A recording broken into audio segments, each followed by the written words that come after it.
High temperatures, smoke, toxic fumes.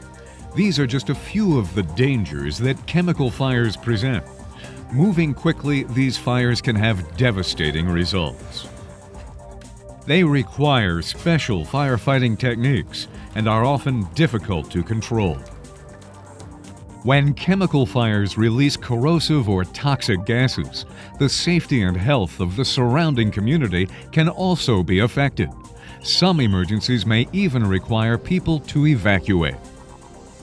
All of these hazards make combating chemical fires especially dangerous. Of course, the best way to fight a fire is to prevent it from occurring in the first place. But to do this, you need to know what causes things to burn. Fire requires three components: heat, fuel, and oxygen. Removing any one of these will extinguish a fire. Let's look at each of them in detail. For a fire to start, it needs some type of heat to ignite it. Sources of ignition include open flames, sparks from cutting and welding, electrical short circuits, unshielded hot surfaces, and friction between materials, which can generate heat and static electricity. In addition, chemical reactions can produce enough heat to cause materials to burst into flames. Some chemicals, like nitroglycerin, are shock sensitive and explode when they are shaken. Others, like lithium, react with water and other substances. You must make sure unstable materials are handled carefully and that incompatible substances never mix. There are also substances, such as linseed oil, which produce heat as they dry.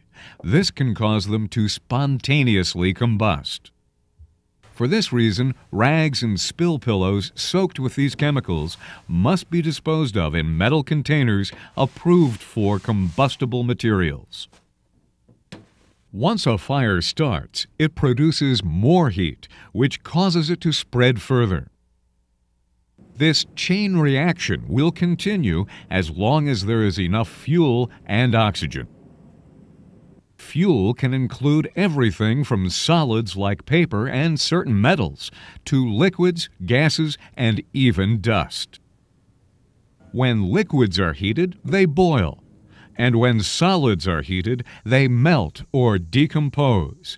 Either way, they give off vapors. It's important to realize that it's the heated vapors coming off a flammable or combustible material mixed with oxygen in the air that produce flames. This means that when you light a fire in your fireplace, it is not the log itself that is burning. It's the vapors coming off of the log that burn. The temperature at which a material gives off vapors that will burn is known as its flash point. Some materials, like asbestos, have extremely high flash points and require a tremendous amount of heat to cause them to burn. Other substances have very low flash points and ignite easily. A good example of a substance with a low flash point is gasoline, which can be ignited at temperatures as low as minus 45 degrees Fahrenheit, minus 42.8 degrees Celsius. Substances like gasoline that have flash points below 100 degrees Fahrenheit, 37.8 degrees Celsius, are considered flammable. This means that these substances are always giving off vapors that can burn. Materials with flash points between 100 and 200 degrees Fahrenheit, 37.8 and 93 degrees Celsius, are considered to be combustible. Combustibles, like kerosene, are much easier to control because they have to be heated up before they produce ignitable vapors. The third ingredient that fire needs is oxygen. The more oxygen there is, the greater the amount of fuel that will burn. This is why fanning a fire causes it to grow. Because fire needs a constant supply of heat, fuel, and oxygen, removing any one of these components will extinguish a fire. While water is used to put out most fires, it will not work on many chemical fires. In fact, burning chemicals may actually float on top of the water, spreading the fire even further. Since trying to put out a fire with the wrong substance may actually make things worse, it is important to correctly identify what is burning and use the right type of material to extinguish it. To help determine what firefighting materials to use, fires are categorized into 4 classes: A, B, C, and D. Class A fires involve everyday combustibles, such as paper and wood. These fires can be put out with water. This cools the burning materials, extinguishing the flames by removing the heat. Class B fires involve flammable liquids and gases, such as propane, toluene, and similar chemicals. Class B fires are usually fought with chemical foams. These form a thick blanket over the burning materials, cutting off the supply of oxygen and smothering the fire. Class C fires are electrical. Because there is a risk of electrocution, the chemical agents used to fight these fires do not conduct electricity. Class D fires involve combustible metals, such as potassium, sodium, or magnesium. This class of fire can be the hardest to deal with because combustible metals react with a variety of substances, including water. Class D fires are usually fought by carefully applying dry sand or chemical powders. These materials cover the burning metal and eventually smother the fire. Knowing the different classes of fires not only helps you extinguish them, it can also make it easier for you to prevent them. Since fire hazards can usually be identified ahead of time, most fires can be avoided by inspecting work areas for unsafe conditions and by being safety conscious. Look for possible ignition sources, such as exposed wires, heaters, and lights.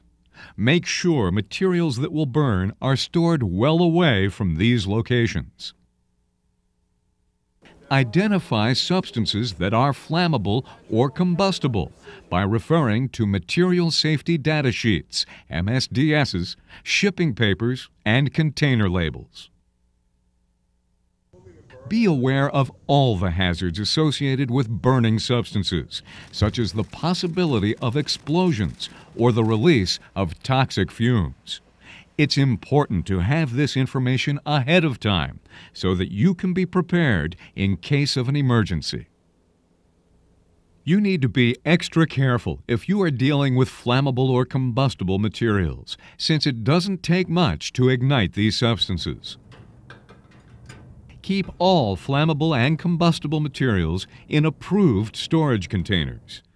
These containers must be equipped with pressure relief valves that allow a substance to breathe. If a flammable or combustible material is sealed in an airtight container, pressure can build up, causing the substance to heat up and burst into flames. Containers should also be outfitted with flash arresters. These wire mesh devices prevent flames and sparks from flashing back into the containers and igniting flammable vapors. Inspect containers for leaks and other damage. If there is a leak, place the container in an overpacked drum or transfer its contents into a salvage tank. If you have to move flammable or combustible substances from one container to another, be careful. Use absorbent material to catch any spills, and make sure that you are well away from ignition sources. Keep in mind that the tools and equipment that we use can cause substances to ignite. Hand tools like metal shovels can produce sparks when they scrape against the ground. So if you are working around flammable materials, play it safe and use spark-proof tools. Forklifts and other machinery might also produce sparks. Before you use equipment like this around flammable or combustible materials, make sure it is outfitted with spark-suppressing devices and approved for the situation. You need to be careful where you use electronic devices like cell phones and laptops as well. Unless their components are shielded, they too can produce sparks that might ignite flammable vapors. When transferring flammable materials, even the containers themselves can be dangerous. Since containers are often exposed to a lot of friction when they are transported, static electrical charges can form within them. When someone goes to fill a statically charged container with a flammable substance from another container, a spark may leap between them, causing an explosion and fire. So, before pouring flammable substances into any container, make sure that it is properly grounded. When dealing with a spill situation, you may have to take other safety measures to keep a fire from starting. If you're not sure what a substance is, assume that it is extremely flammable. Lock out and tag power sources to prevent electrical energy from igniting the spilled material. Then, have an authorized person use a direct reading device to test the air around the spill for flammable and combustible gases. Use spill pillows or dikes to contain the spill so that it does not spread and come into contact with ignition sources. Chemical foam can sometimes be used to form a thick blanket over a spill. This will help to prevent a fire by keeping oxygen away from the fuel. Be careful during cleanup. Don't allow any ignitable material to build up on your tools or clothing, since they too could become fire hazards. And keep firefighting equipment easily accessible, so that if a fire does start, it can be extinguished without delay. Remember, fire moves quickly and can have devastating results. So you have to be prepared to react at the first sign of smoke. To learn what to do in the event of a fire, consult your site's emergency response plan, material safety data sheets, and emergency response guides. They will show you what firefighting materials can be used to put out a fire involving specific substances, as well as what evacuation procedures to follow. This information is especially important if the chemicals that are burning are corrosive or toxic. Fires involving these types of substances produce fumes that can threaten the health of people many miles downwind. In these situations, you will need to contact the local fire department so people in the surrounding area can be evacuated if necessary. While not all fires can be prevented, there are a number of ways to keep them from spreading. The first line of defense is usually a sprinkler system or other automatic fire suppression equipment. In chemical storage areas, these are often set up to drop large amounts of foam to smother a fire. If you are trained and authorized to do so, you may choose to fight a fire yourself. But remember, always sound the alarm first. Even a small fire can grow out of control in seconds, especially when flammable chemicals are involved. Small fires can sometimes be put out by using a fire extinguisher. But first, check to make sure that the extinguisher is appropriate for the class of fire you are dealing with. It's a good idea to practice using fire extinguishers so that you know exactly how to work them in an emergency. When operating an extinguisher, use the pass method. Pull the pin. Aim the nozzle at the base of the fire.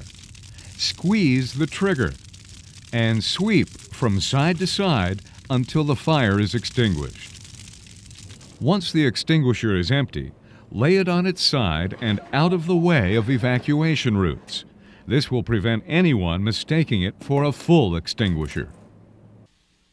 Most extinguishers empty in less than 15 seconds. If you can't put the fire out in this amount of time, evacuate immediately. When evacuating a building, check doors to make sure they are not hot before you open them. Be careful, hot doors often have flames behind them. Feel the doors with the back of your hand. It's more sensitive to heat than your palms. If any part of the door is hot, find another escape route.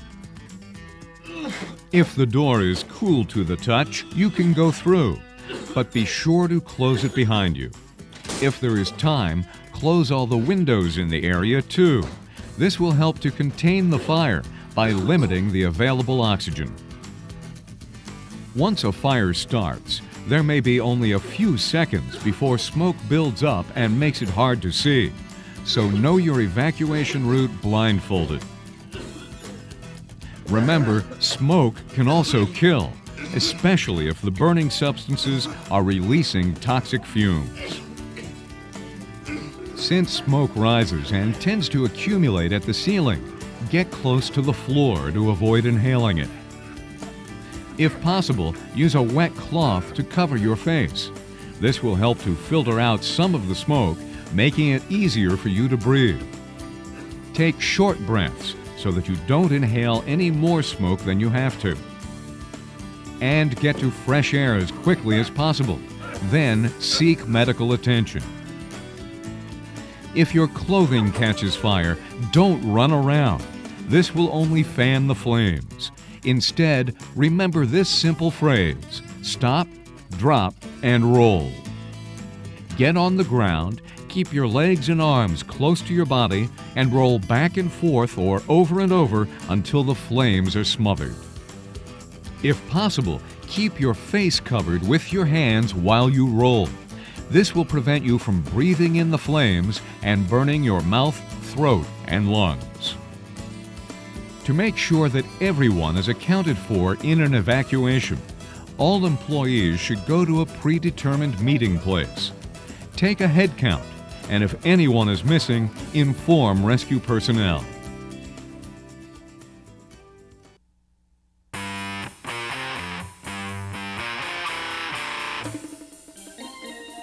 Fires of any type can cause a lot of damage, but chemical fires can be especially dangerous.